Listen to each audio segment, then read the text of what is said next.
बच्चों आज हम स्टडी करेंगे packing efficiency in simple cubic unit cells और face centred cubic unit cells और body centred cubic unit cells में हम पैकिंग एफिशिएंसी स्टडी करेंगे। ठीक है, तो पहला ही आपके packing efficiency in simple cubic unit sales.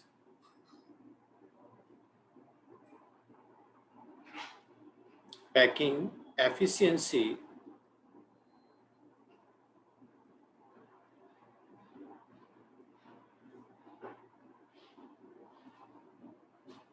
In simple cubic. ठीक है, तो सिंपल क्यूबिक में हम पैकिंग एफिशिएंसी स्टडी करने जा रहे हैं। तो यहाँ डायग्राम ड्रॉ करके देखते हैं बच्चों। यहाँ पर ये रहा आपके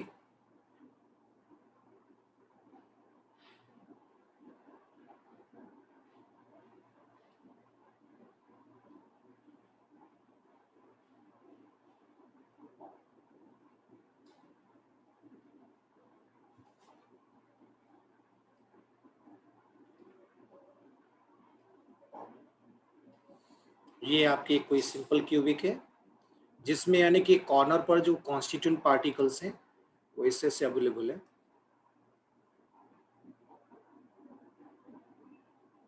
ये कॉर्नर है और ये दूसरे कॉर्नर पर कॉन्स्टिट्यूएंट पार्टिकल्स इससे अवेलेबल। ओके ओके, तो इसमें जो कॉन्स्टिट्यूएंट पार्टिकल्स की जो रेडियस है, ये रेडियस है बच्चों आपकी आर, और इधर भी कॉन्स्टेंट पार्टिकल्स की रेडियस आर है, और ये हुई उसकी एज लेंथ ए। ठीक है, तो टचिंग कंडीशंस क्या होगी इसमें? टचिंग कंडीशंस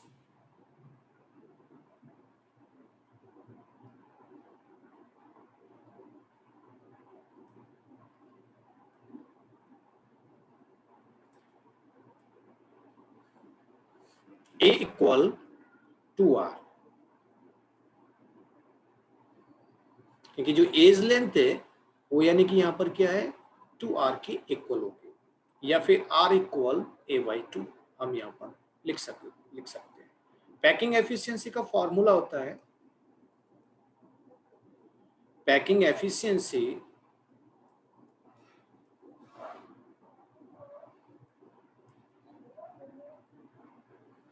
वो है volume occupied by atoms, volume occupied by atoms upon volume of unit cell। ये पैकिंग एफिशिएंसी का फॉर्मूला है। Okay, volume occupied by atoms, आप जानते हो कि पैकिंग एफिशिएंसी में जो कॉन्स्टिट्यूएंट पार्टिकल्स होते हैं वो ओनली सिंपल क्यूबिक में जो कॉन्स्टिट्यूएंट पार्टिकल्स होते हैं वो ओनली कॉर्नर्स पर ही होते हैं। ठीक है, तो यानी कि तो नंबर ऑफ एटम्स कितने पार्टिसिपेट्स करेंगे आपके इसके अंदर? 1/8 मल्टीप्लाई 8, यानी कि 1 एटम ही इसके अंदर होगा। इस क्यूब के अंदर सिर्फ 1 एटम ही पार्टिसिपेट्स करेगा, 1 एटम ही वॉल्यूम को ऑक्युपाइड करेगा। तो यहाँ वॉल्यूम ऑक्युपाइड बाय एटम्स यानी कि Z लिख लेता हूँ, यहाँ पर नंबर ऑफ एटम्स को शो करता है, मल्टीप्लाई एक एटम का वॉल्यूम होता है 4/3 πr3, एक एटम का ये है, अपॉन यहाँ पर वॉल्यूम ऑफ यूनिट सेल्स हमने क्यूब को कंसीडर किया है, तो क्यूब में विड्थ, लेंथ और हाइट दोनों ही सेम होती हैं, तीनों ही सेम होती हैं आपकी। तो यानी कि यहाँ हो जाएगा लेंथ A, विड्थ A और हाइट भी A, तो इससे से यानी कि तीनों मिलकर के क्या बना देंगे, आपके A क्यूब बना देंगे। ओके राइट, तो इससे से हम यहाँ पर A क्यूब लिख देंगे। Z की जगह यहाँ पर नंबर ऑफ एटम्स प्रेजेंट है यूनिट सेल्स ओनली 1 ही है, देखिए 1 एटम ही है, मल्टीप्लाई 4/3 πr3 अपॉन A की जगह पर हम ये वैल्यू पुट कर देंगे 2r3। ओके बच्चों, तो यहाँ वैल्यू पुट कर देंगे 2r3। सॉल्व करते हैं बच्चों इसको हम, तो यहाँ पर हमारी वैल्यूज आती है π/6, इसको आगे सॉल्व किया तो 0.54, परसेंटेज में अगर इसको किया तो 54% आपकी पैकिंग एफिशिएंसी आती है। सॉरी 52, यहाँ थोड़ा गड़बड़ हो गया, 52.4, 52 सॉरी 0.524 आएगा। यस, इसको परसेंटेज में कंसीडर किया तो ये हो जाएगा 52.4%। ओके, तो ये तो वो आपकी क्या है पैकिंग एफिशिएंसी। अगर परसेंटेज वाइड मालूम किया जाए, वाइड या स्पेस, परसेंटेज वाइड कितना होगा, परसेंटेज वाइड को क्या कर दीजिए 100 में से इसको माइनस कर दीजिए 52.4 को, तो यहाँ आता है आपके 47.6% वाइड होगा। तो बच्चों ये होती है packing efficiency in simple cubic cells. इसी तरह से हम packing efficiency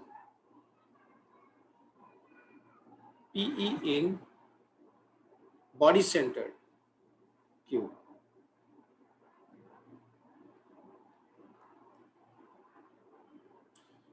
body centred cube में भी हम इससे से आपके पैकिंग एफिशिएंसी निकालते हैं। ठीक है, तो इसमें आपके लैटिस पॉइंट कहाँ होते हैं बच्चों आपके बॉडी सेंटर्ड में? एक तो कॉर्नर पर तो ऑलरेडी होते ही हैं लैटिस पॉइंट, यहाँ लिख लेते हैं lattice point.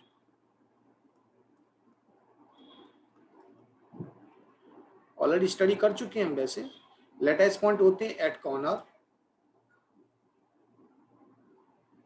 And body centre, दो जगह पर आपके लैटिस पॉइंट होते हैं। एट कॉर्नर, तो कॉर्नर पे आपके क्या देखिए 8 कॉर्नर्स हैं, लेकिन नंबर ऑफ एटम्स को शो करते हैं। ठीक है ना, यहाँ कॉर्नर पर आपके कितने पार्टिसिपेट्स कर रहे हैं, बॉडी सेंटर पे कांस्टेंट पार्टिकल का कितना पार्टिसिपेट कर रहा है, वो Z को डिनोट करता है कि भाई बॉडी सेंटर में कितने नंबर ऑफ एटम्स होंगे। तो एट कॉर्नर्स यानी कि 8, आपके 8 कॉर्नर्स होते हैं, हर एक कॉर्नर का 1/8 पार्ट कांस्टेंट पार्टिकल का अंदर की तरफ होता है वॉल्यूम, और बॉडी सेंटर में आपके फुल एटम पार्टिसिपेट करता है। तो टोटल हो गए 1 + 1 यानी कि 2 एटम। Z की वैल्यू यहाँ पर 2 आ चुकी है। अब टचिंग कंडीशंस हम यहाँ पर देख लेते हैं भाई। टचिंग कंडीशंस एक्चुअली हम बॉडी सेंटर क्यूब के लिए पैकिंग एफिशिएंसी कैलकुलेट कर रहे हैं। तो बच्चों यहाँ पर हम बॉडी के सेंटर में से जाती हुई लाइन को हम यहाँ पर इंडिकेट करेंगे। उससे रिगार्डिंग हम यहाँ पर एज लेंथ और रेडियस का रिलेशन कैलकुलेट करेंगे। ओके, तो बॉडी के सेंटर में से जाते हुए जहाँ पर मैं आपको देखो टचिंग कंडीशंस बता देता हूँ। यहाँ पर ये होता है ए कांस्टेंट पार्टिकल्स, ये पूरा बॉडी के अंदर ये लोकेटेड है ये, और दूसरा है ये हाफ। तो यहाँ से यहाँ तक की ये डिस्टेंस ये हुई आपके R, और ये है 2R, और ये है R। ओके, तो टोटल ये जो यहाँ से यहाँ तक की जो बॉडी डायगोनल है, जब हम कैलकुलेट करेंगे बॉडी डायगोनल, ये है एज लेंथ, और ये होगा इसका फेस डायगोनल। फेस डायगोनल होगा √2a, वैल्यू कैलकुलेट करेंगे, ये एज लेंथ a, और जब इसको कैलकुलेट किया तो यहाँ आ जाएगा √3a face diagonal, body diagonal. तो ये फेस डायगोनल √2a, ये एज लेंथ a, और ये बॉडी डायगोनल आपके √3a है, R नहीं आएगा ये जगह, √3a। ठीक है, तो ये √3a है जो आपके बॉडी डायगोनल वैल्यू है वो 4R की इक्वल आती है। तो टचिंग कंडीशंस में यहाँ पे आपके √3a इक्वल 4R। इस पर आपके क्वेश्चन पूछे जाते हैं बच्चों, यहाँ पर रिलेशन से रिगार्डिंग क्वेश्चंस आपके आते हैं। √3a equal 4R। तो a इक्वल क्या होगा बच्चों आपकी? a इक्वल होगा 4R डिवाइडेड √3। नाउ नेक्स्ट है आपकी पैकिंग एफिशिएंसी। पैकिंग एफिशिएंसी का फॉर्मूला आपको पता है कि Z की वैल्यू कितनी होती है। बॉडी सेंटर के केस में Z की वैल्यू है मैं यहाँ पर रख देता हूँ z multiply 4/3 pi R cube upon A cube. तो z की वैल्यू यहाँ रख देते हैं 2 multiply 4/3 pi R cube upon A की वैल्यूज ये होगी 4r√3 4r बाई रूट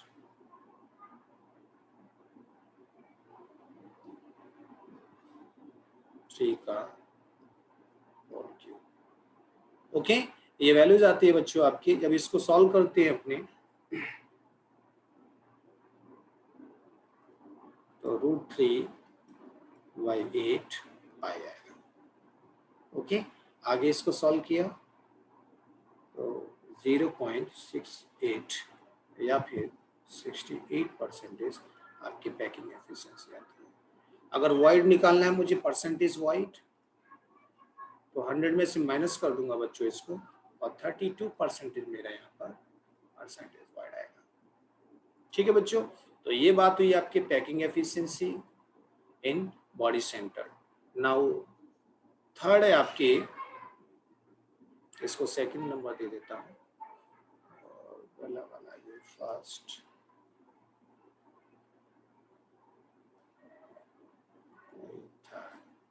ठीक है ना। पैकिंग एफिशिएंसी इन एफसीसी, ये हम यहाँ पर निकालने जा रहे हैं। पैकिंग एफिशिएंसी इन एफसीसी फेस सेंटर के लिए। तो वही बात है, हम यहाँ पर पहले लेटेस्ट पॉइंट निकालेंगे। लेटेस्ट पॉइंट के थ्रू हम यहाँ पर नंबर ऑफ एटम्स निकाल लेते हैं present in a particular unit cells. Okay, यहाँ पर यूनिट सेल्स हमारी एफसीसी है। तो देखिए इसमें क्या होगा, कॉर्नर के पास तो होंगे कॉन्स्टिट्यूएंट पार्टिकल्स एट कॉर्नर,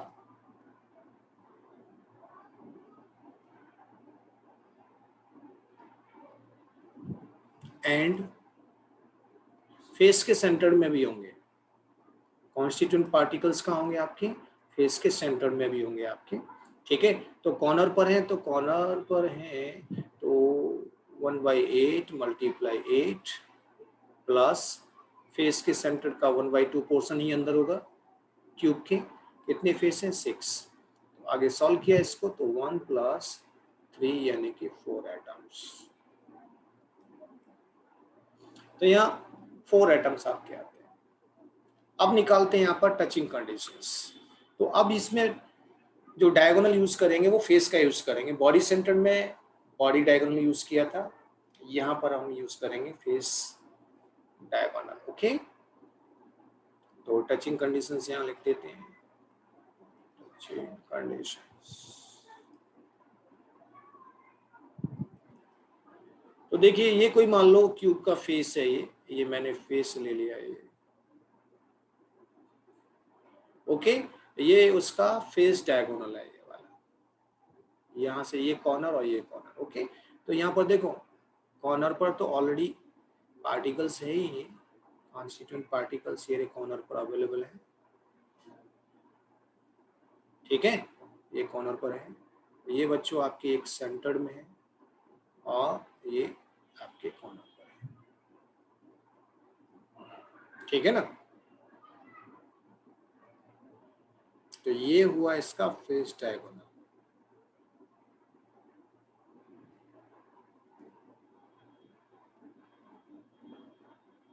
ये फेस डायगोनल हुआ।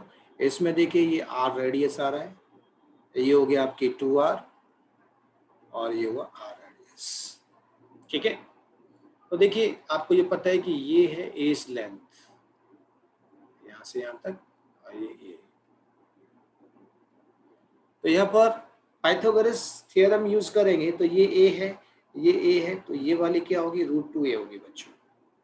क्या होगी, √2a होगी यहाँ तक आपकी वैल्यूज।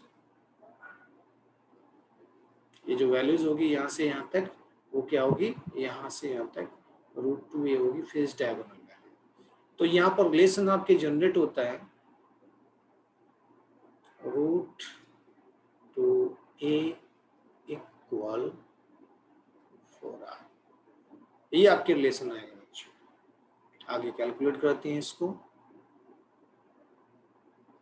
ठीक है। ये रिलेशन आ जाता है, आगे सॉल्व करेंगे तो 4r/√2 और इसको आगे सॉल्व किया तो a इक्वल टू √2r आता है।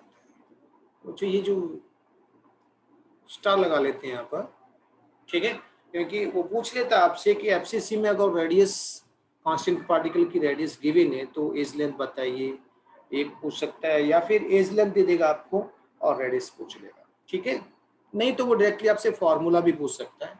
इसी तरह से बॉडी सेंटर में भी आपके इस तरह से क्वेश्चन कर सकता है बच्चों, ठीक है।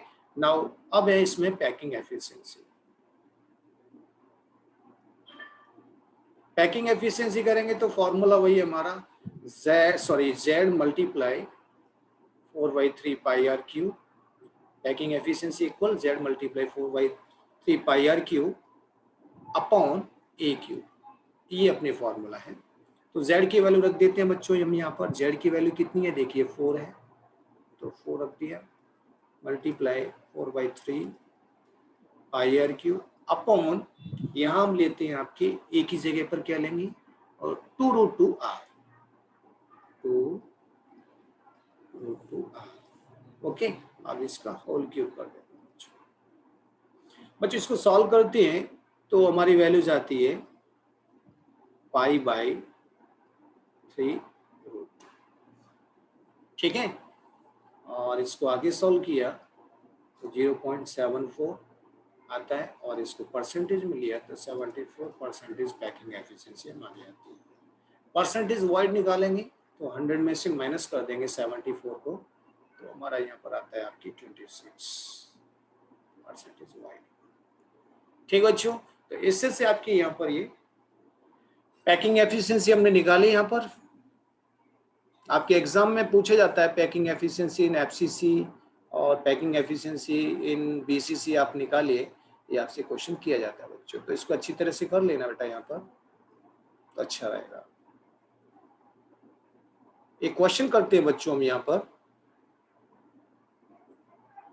या एक क्वेश्चन लिख देता हूं, वो हमें यहाँ पर करना है।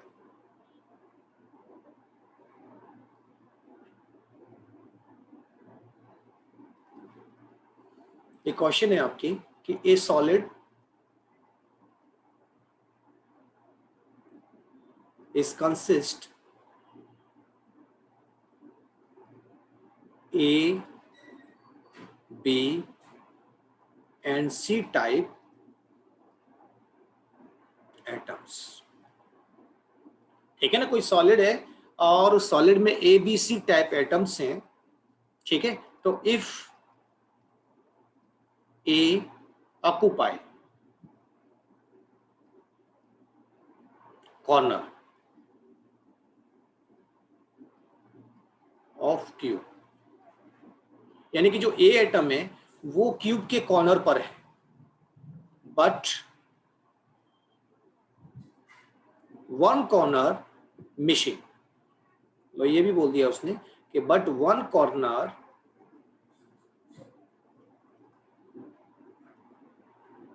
मिसिंग है, ओके। अब देखिए B occupy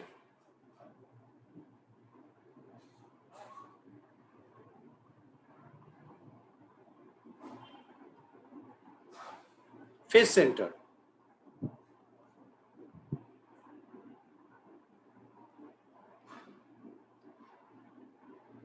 but two faces are missing,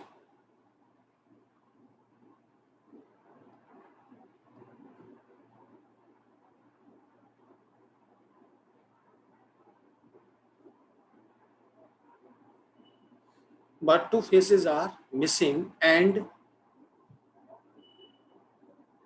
C atom. अब देखिए C एटम के बारे में बताया,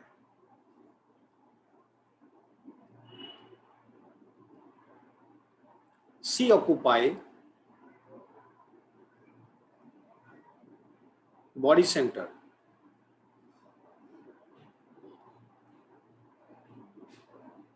देन फाइंड मॉलिक्यूलर फॉर्मूला। आपको मॉलिक्यूलर फॉर्मूला बताना है बच्चों। Of solid.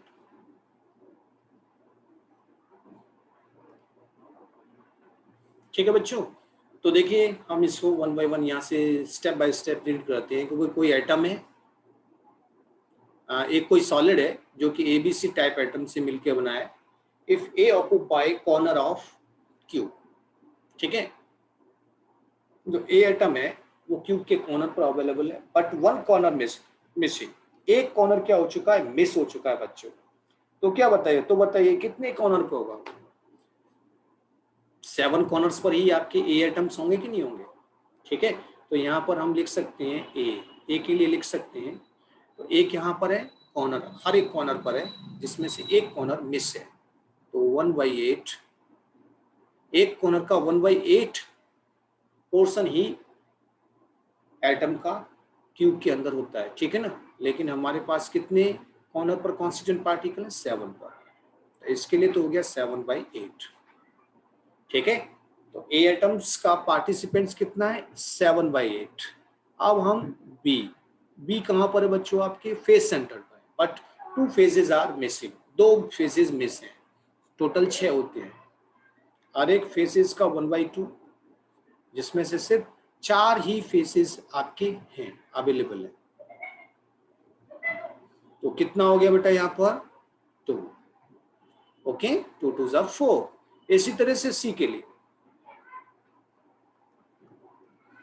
C occupy body centre, और सी कहां पर है? बॉडी के सेंटर में अवेलेबल है। तो वो पूरा का पूरा एटम बॉडी के सेंटर में सिर्फ आपकी क्या है? एक ही एटम होते हैं, तो पूरा का पूरा एटम यहाँ पर पार्टिसिपेट करेगा। अब यहाँ पर रेशियो निकाल लेते हैं, A ratio B ratio C. A कितना है? 7/8 है,